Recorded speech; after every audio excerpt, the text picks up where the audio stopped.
मादरचोद, तुम फिर से एक डरावनी कहानी सुनने आए हो?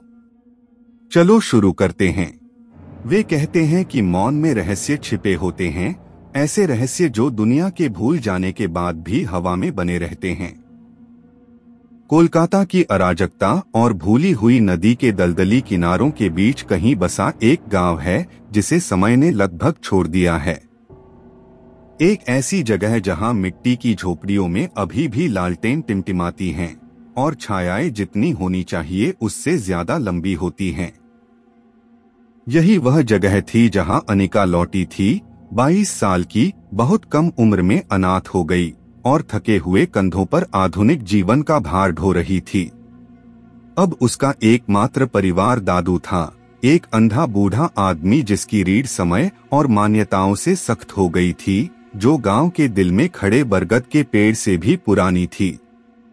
बरगद महज एक पेड़ नहीं था, यह पेड़ था प्राचीन, विशालकाय और जीवित दिखने वाला। इसकी जड़ें बहुत पहले ही पंजों की तरह धरती में घुस गई थीं, लकड़ी और छाल से कहीं ज्यादा गहरे रंग की किसी चीज को जड़े हुए। बच्चों को इसके नीचे खेलने से मना किया गया था। बड़े लोग सिर झुकाए चौक पार कर जाते थे। शहर में पली बढ़ी और तर्क से लैस अनिका कहानियों पर हंसती थी। दादू, तुम अब भी छाया पर विश्वास करते हो? वह पोर्च पर मीठी चाय पीते हुए हंसी थी। दादू नहीं हंसे, वे कभी नहीं हंसे। छाया को इस बात की परवाह नहीं है कि तुम उस पर विश्वास करते हो या नहीं।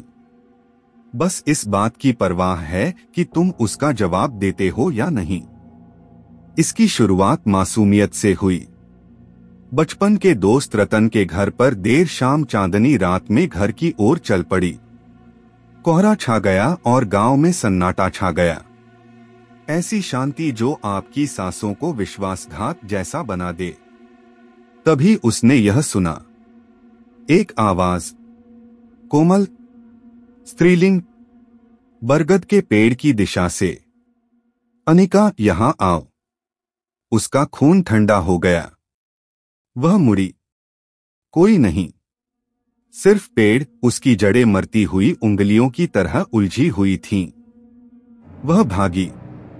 उस रात दादू बोले, दादा की तरह नहीं, बल्कि अपराध बोध से लदे हुए व्यक्ति की तरह। छाया दशकों पहले कभी यहां रहती थी। अकेली, अजीब, गलत समझी गई। जब एक मानसून में बच्चे गायब हो गए तो गांव में भय छा गया। उन्होंने सवाल नहीं पूछे, उन्होंने आरोप लगाए। उन्होंने उसे बरगद के पेड़ से बांध दिया और वहीं छोड़ दिया। बारिश के लिए, कौवों के लिए। वह उन सभी को कोसते हुए मर गई। मैं जड़ों के साथ वापस आऊंगी, और जो मेरी बात सुनेंगे वे कभी नहीं जाएंगे। तब से हर कुछ सालों में कोई न कोई गायब हो जाता, हमेशा फुसफुसाहट सुनने के बाद। रतन अगला था। उन्हें बरगद के पेड़ के नीचे उसकी चप्पलें मिली। बस इतना ही। उसकी मां तब तक रोती रही जब तक उसकी आवाज बंद नहीं हो गई। किसी ने पेड़ की तलाशी नहीं ली, किसी ने कभी नहीं की। उस रात अनिका ने छाया का सपना देखा, एक औरत जो कठपुतली की तरह शाखाओं से लटकी हुई थी। उसका चेहरा राख और खून से धुंधला था, उसकी आंखें अनिका पर टिकी थीं। तुमने मेरी बात सुनी? तुमने जवाब क्यों नहीं दिया? टूटी खिड़कियों से हवा का झोंका आ रहा था।